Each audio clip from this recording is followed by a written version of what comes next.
La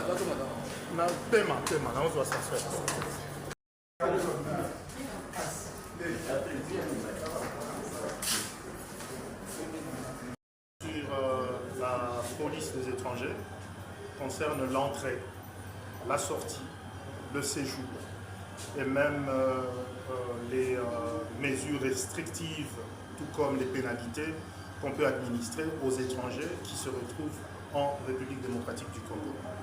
Donc c'est essentiellement ça. Est-ce que cette loi n'est pas en contradiction avec la DGM qui fait déjà ce travail? Oh non, non, non. Par contre, la loi vient appuyer le travail de la DGM. La DGM utilise son propre texte créateur. Je pense qu'il est de 2002 ou 2003.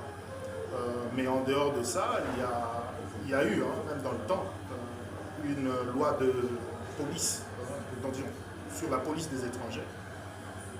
Elle date de 1983 et c'est une ordonnance-loi, mais qui est tombée presque en désuétude par rapport aux évolutions au niveau à la fois international que national.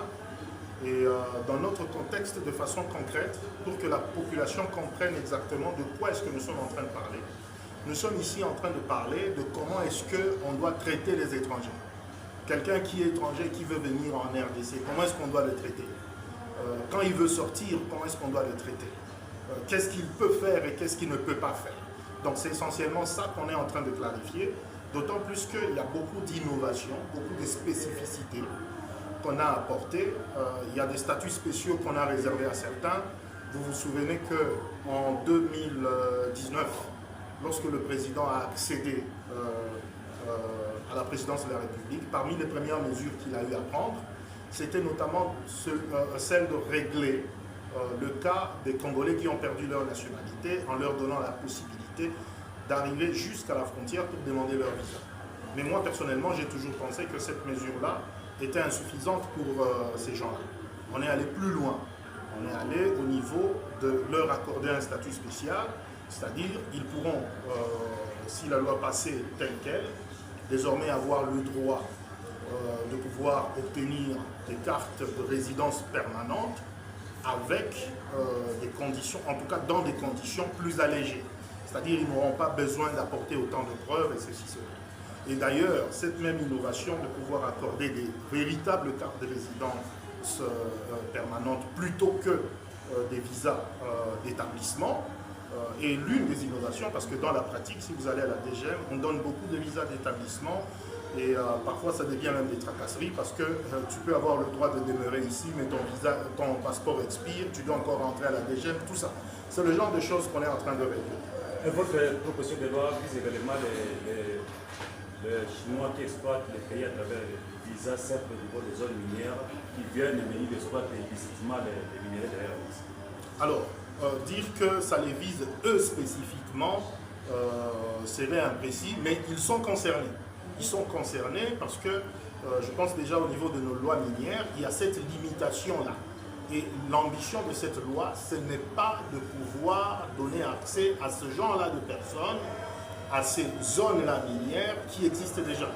Cela doit demeurer. Nous, on est venu apporter des ajouts. Donc, vous êtes étranger, s'il y a des endroits où vous ne devrez pas vous retrouver, vous ne vous retrouverez pas là.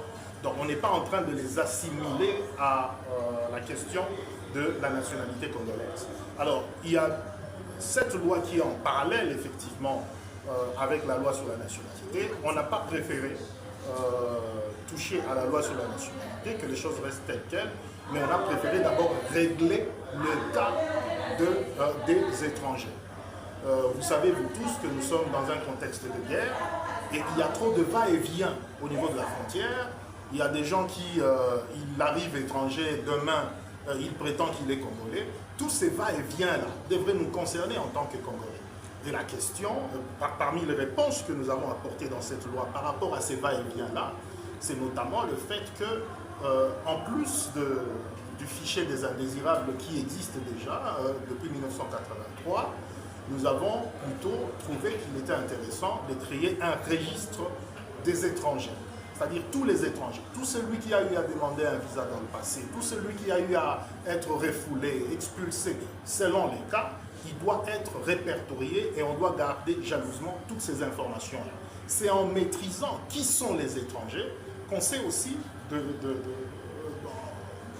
d'une autre manière, en aval, déterminer qui sont les Congolais. Parce que la loi dit qui sont étrangers, ce sont les personnes qui, soit ne sont pas de nationalité congolaise, soit elles n'ont pas de patrie répertoriée. Et c'est un cas très important à pouvoir régler. Ça nous permet d'apporter beaucoup d'éclaircissements pour tous les problèmes d'ailleurs qui sont contemporains, que ce soit celui des Chinois, que ce soit même ceux qui se retrouvent à la frontière orientale du pays. Comment est-ce qu'on devrait être capable de les identifier? Et le défi, c'est de passer effectivement à une gestion collective. C'est-à-dire que les gens disent, nous sommes les Mororo, nous sommes de telle ethnie ou comment, nous venons en groupe et puis vous dites, nous les reconnaissons comme tels. Ça, c'est une faiblesse. Alors, parmi les exigences de cette loi, c'est de les mettre dans une situation où les cas des étrangers doivent être traités individuellement. Est-ce qu'on peut affirmer que cette loi est une réponse à la lutte contre l'immigration irrégulière ou illégale? Entre autres, mais moi je pense que la DGM a toujours lutté contre l'illégalité dans l'immigration, mais effectivement, entre autres, oui, c'est une réponse à tout ce que nous avons comme irrégularité. Il y a des pénalités, j'en ai parlé. Il y a même les cas des emprisonnements qui sont prévus dans la loi pour les personnes qui, soit de manière frauduleuse, ont su obtenir des avantages d'immigration, soit sont partis et sont revenus de manière frauduleuse. Tout cela est prévu. Tout cela est prévu. Merci, honorable.